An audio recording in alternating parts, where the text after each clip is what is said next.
Thanks for coming to this theater session here. It's about PowerShell on Azure Functions. First of all, who of you is already using PowerShell? Oh, almost all. Great. Thank you. So I want to show you my experience for working with PowerShell on Azure Functions and some tips and tricks and benefits of that. My name is Toni. I'm an IT consultant. I'm from Austria in Vienna. And I have a developer background, and I started using PowerShell when it came out, so some time ago. And for many, many scenarios, PowerShell is a very helpful tool or programming language. So let's skip into my demo here. If you're working with PowerShell, I go to my Azure portal here. You create a function app like that one here. So let me increase that. I've already done that. That's a function app that runs on a server, not on your computer, somewhere in the Azure cloud that is reinstantiated. So you can use this function app for putting in a lot of PowerShell scripts. So when you do that, let me start with that here. First, click on the plus sign. I want to add a new PowerShell function. It asks you, okay, what template do you want to use? What programming language do you want to use? So I want to use a PowerShell script. So I need to switch on the experimental language support. That's the first important thing you need to do for working with PowerShell.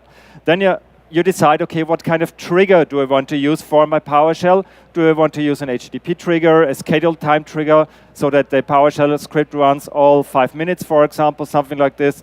Or do you want to use a queue? We will come to that later. So I start with an HTTP trigger here. And then it asks me, okay, what's the name of this PowerShell? What the language is PowerShell? What's the name of that? So let's call it myignite, for example, and create that function. And what you get in here is now a ready-to-use PowerShell script in Azure Function. And let me increase that. So you see there are two methods in here. The first method is, okay, maybe you want to use parameters. You want to pass some data to that PowerShell script, let's say, a directory or a user or something like this. And there are two methods for doing this. So the first method is you can get the data from the body, and this is how to extract the data from the body, or you can pass it with a query string. So in our case, we don't need that. We just want to run that function. It simply says hello name, and the benefit is you can test it easily here on the right side. Click on test, and then you can see, okay, I passed the name, let's say ignite, to that function. And the run button, you can use both here, save and run the script. And what you get is this function when it's executed. Somewhere here, it says, oh yeah, here it says hello ignite. So this is the basic functionality. My first tip here is I recommend to use bindings. This is exactly what we are seeing here right now. How do I get the data? How can I work with that? Well, if we go to our myignite function and I go to the integrate button here, you can see an overview. This function here is executed with a trigger, and I have an input, which is currently here, which says that's the request parameter, that's the data I want to send to the function, and what's going out, that's my output. And the benefit here is, if I go to the advanced editor here in the top right corner, you see this in real script language, and this is what I'm using in the PowerShell script. And these bindings are very powerful, so you cannot only bind it for input and output parameters, but you can bind it, for example, to Azure queues. And this is what is my first tip here, so let me return to my Power slide just for this tip. I made a top 10 list for that, so I want to show you that. This is what we saw here.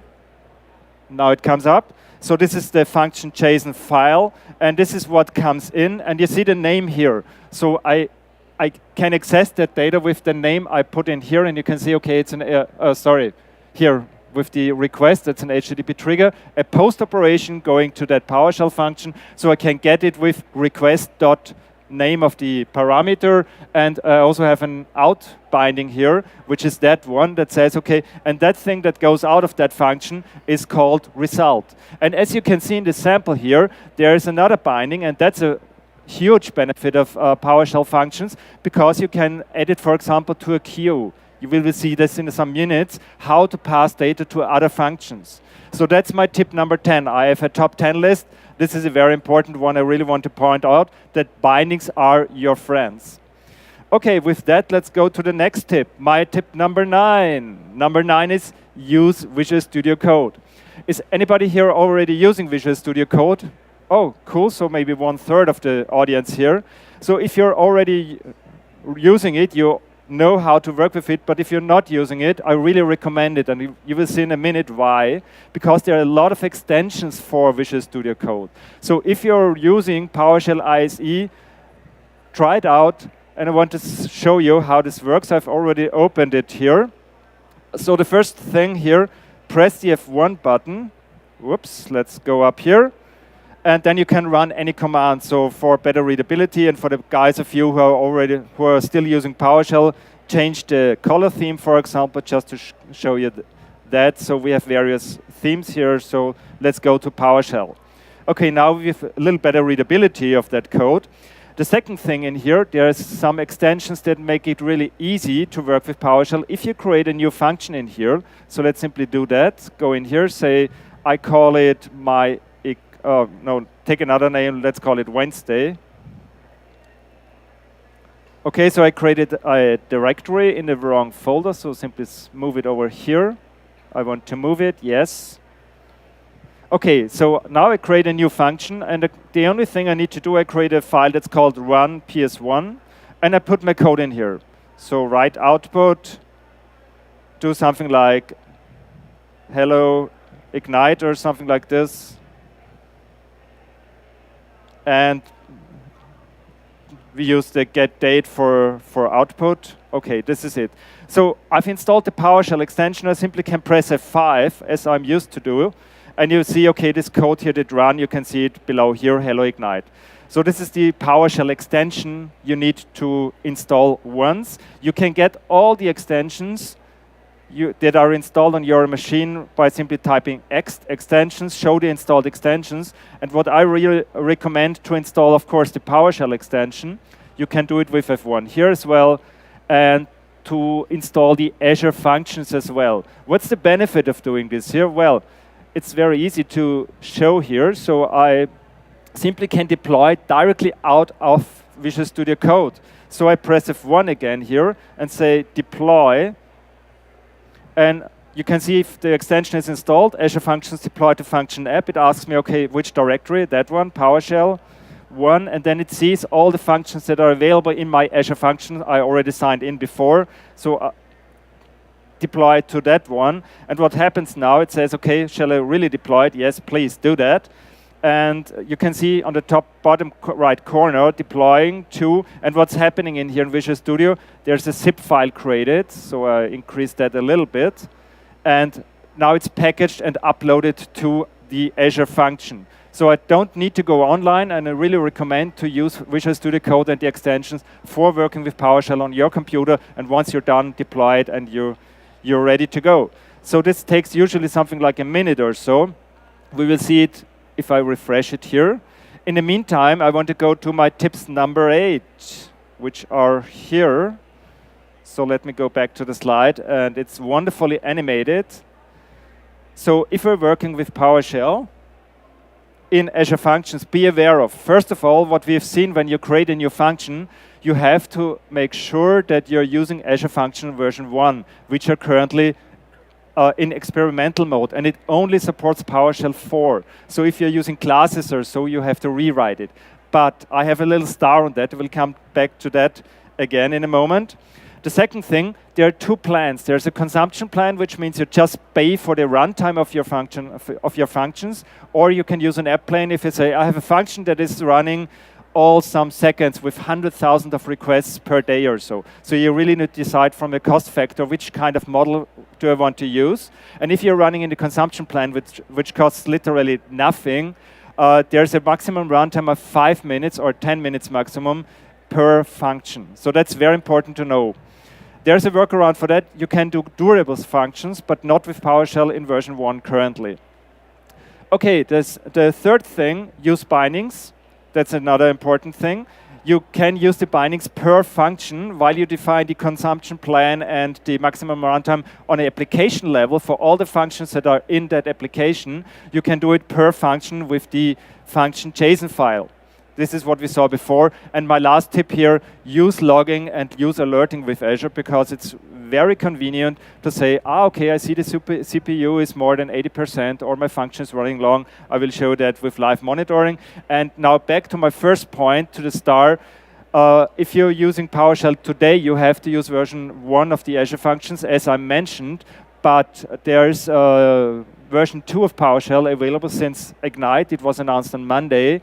So there's currently no PowerShell support for that because it's based on .NET Core, but attend or at least have a look at the session that's happening by Colby on Friday. He will show how to use PowerShell in Azure Functions version 2.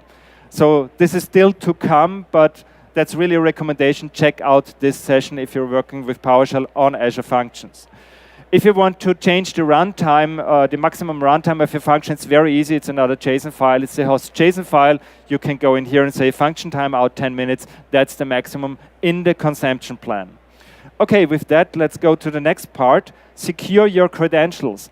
It's a bad idea to hard code any credentials like username, password in your PowerShell scripts. A better way to do it, use app settings, or the best way to do it, use Azure Key Vault. If you're not familiar with that, it has a lot of benefits. For example, you can store it on a central place. If you have many PowerShells using a username and a password, this is the place to securely store it.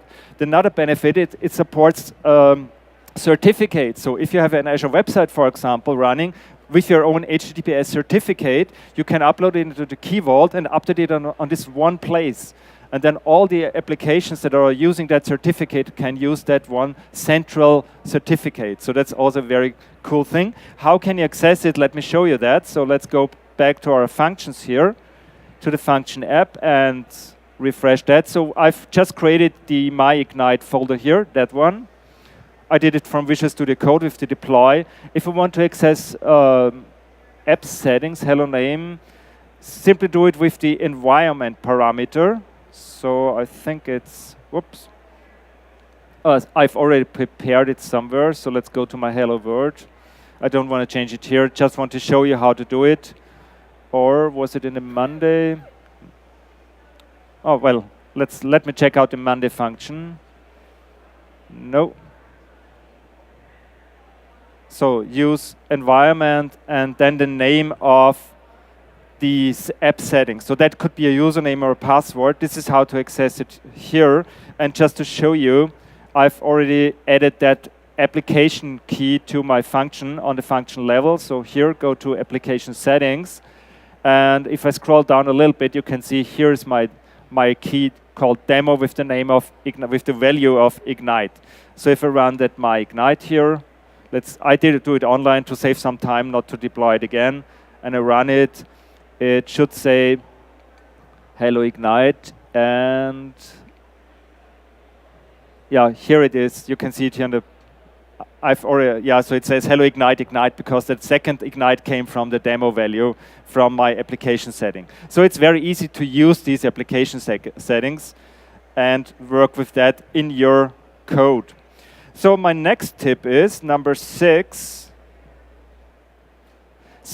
So we already had that, secure the credentials. Whoops. When you migrate PowerShell scripts to Azure Functions, you often have long scripts or long running scripts. So the recommendation here, when you go to Azure Functions, try to split it. Use domain-driven design. Try to split the functionality of your PowerShell functions in many small parts. And the benefit of that, theoretically, it could fan out, which means if you have a function like running through all groups, and then you have a second function like our PS2 that says, okay, now with one group I check out all the members of that group and then I do something with that. I do a report or something like this. This can fan out. Currently not in PowerShell, so the poor man workaround for that is use Azure Logic Apps with a for each loop. So create a logic app with a for each loop, and in that loop you could run your PowerShell script as well. Simply call the HTTP trigger of that Azure function. You get it directly from the editor. So this is my tip number 5, use event-driven design. First of all, my sample is run through all the Office 365 groups. There's one function that's doing that. The second thing is I send a message per item to a second function, and then I have a function that works with exactly this one group. So I take this one group, load all the members of that group, do something with that, store it to Azure table, for example, and then again, when I'm done, I can do something like send an email with a report to a manager or something like this, so that I have a very good scaling here. So this is my tip number 4. My tip number, sorry, this was 5. Now 4, use live monitoring. So for that, I want to show you how you can do that. So we're done with that function here.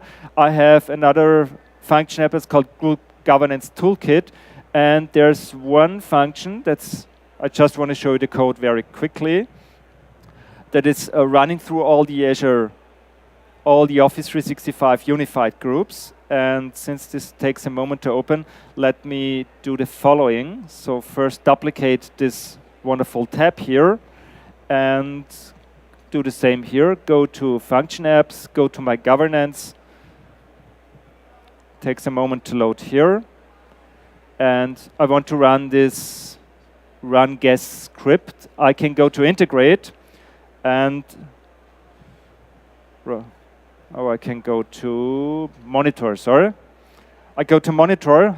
You can see the successful runs of this code here, and I can go here to the Group's Governance Toolkit resource group, and here on the left side you see an entry that says Live Metrics Stream, and this really shows you the in and output and the CPU cost and so on of that function. So this I get an overview. Currently nothing runs in that function app. I have some scheduled tasks, but they don't run right now. So let's go back to our group governance and simply run that and switch in the meantime. You can see I started that function here. Now you can see that the CPU is going up. I see a spike in here. So this is the first function that's reading all the Office 365 group and hands over each group to another function, which then does the work and gets all the information, all the members of that group. And you can see here on the right side the telemetry for each output I have in here, and the benefit here is you can see on how many servers this is executed. You can see it below here. This is currently running on one virtual machine, so no scale out here, that's not necessary. And the runtime here, okay, this is the committed memory, I'm just using 180 megabytes of RAM, and this is also what you're built for. So Live Metrics is your friend for debugging. Okay, let's go to the output of that function. So I'm writing the members into Azure Table Storage. So use Storage Explorer for that. So there's the group's guest table. You can see it's empty. If I now click refresh, if it works, I should get some data, hopefully. And if it was the run thing, yeah, here it is. Here it goes. So I'm using an Azure queue to put each member of each group into a queue, and then the second function listens to that queue, picks up the group, and looks up, okay, where are members who are external in my Office 365 group. So this is a typical governance scenario. You can do that with PowerShell very easily. So let's go, we're short on time. My next tip is number 3, integrate. Integrate means you can combine your Azure functions, whether they're written in PowerShell or in any other programming language, into other services, like, for example, Logic Apps, which is very convenient and very helpful. So I'm using that in my PowerShell scripts, and if you're interested in that, you can download it from my GitHub repository, what I'm currently showing you. Okay, so how does this look like? We've seen we can write very easily with a binding to an Azure Table Storage, to store the values we need in another function or later. We can use things like flow, and you can see it here. I've simply called this Azure function here from a flow with an approval workflow, which says, okay, manager, do you want to get a report or something? Or do you want to approve the creation of an Office 365 group or a team or something like this? By simply calling that's more or less your Swiss Army knife, by calling the HTTP trigger for that function. Or you can integrate it in Logic Apps as well. And I did a trick here, because the function you saw, this Azure Table Storage, that was empty. And if I fill it with data, I want to clean it before. Of course, I could do it with PowerShell, but that's cumbersome. So the idea in here is simply use an Azure function for that, call the Azure function that runs through all the entities of the groups, in that case, groups ownerless table, deletes it or sends an email, create a table for that, load a template from SharePoint and send out an email or something like this. So the idea is here really you can use the other services very easily from your Azure Functions. So one output you can get here, we built it here exactly with that PowerShell scripts as a basis that collects the data, sends it to Azure Table Storage, creates an email, sends out a report, and we have a dashboard that's running on that Azure table we collect with PowerShell. And this is just to impress your manager. You build a nice function that collects the data, do something with that, and then you have a nice output like here. Okay, we're coming to an end. My tip number 2, low costs. We have these 2 plans. We have the consumption plan and we have the app plan. The consumption plan is recommended for scenarios where you have an Azure function running, let's say, all 5 minutes or twice a day or something like this. So when you really have low execution want to have low execution costs, it costs literally nothing. If you say, okay, I'm Amazon and I get orders every 5 milliseconds, maybe that's not the best idea. In that case, you would take the app plan, which runs constantly. So you pay a fixed price for that, like starting with $75 per month or so, and then you have the function up and running all the time. It doesn't need to wake up, it's faster, and you know the costs. But just to give you an impression, we have created this governance toolkit in Azure Functions, and there are some components in here. So for example, we have a logic app here that it was running for 1 month, and I think some 100 times or so. That was something like not $1. The Azure Function Group guests cost something like 40 cents and so on. So it's really cheap to use Azure Functions if they're not running constantly. And that's really a recommendation to migrate your code to Azure Functions. And my last tip, standardize and automate. So use Visual Studio Code, use the Azure Functions like deployment, use source code. It's perfectly integrated into GitHub. So press F1, say, once you're logged into your GitHub repository, can also be TFS, commit, push, and you're done, and the code is uploaded. You don't have to take care to do manual steps here, and automate as much as possible. Azure Functions, that's my last tip here, also have the option to deploy directly from GitHub to the Azure Functions. So you can simply say, I push my code to my GitHub repository, to a TFS, for example, and then the function sees, oh, okay, something has changed, and updates the function in the Azure Function app. So that's really a very cool thing. Okay, so the resources here are, I want to point out, there was a serverless conference in San Francisco in August, so there's a link to that. The Azure Functions blog, of course, there's a lot of news in there. As I mentioned, please attend the session of Colby on Friday, which have a lot of news in there. And you can find these samples here on my GitHub, github.com, Toni Pohl. With that, my key takeaways: use Visual Studio, use bindings, integrate, automate as much as possible to simplify your own life as an IT administrator. And with that, thanks a lot for your time. Hope you liked it. Please don't forget to rate it and have a great time here at Ignite. Thank you.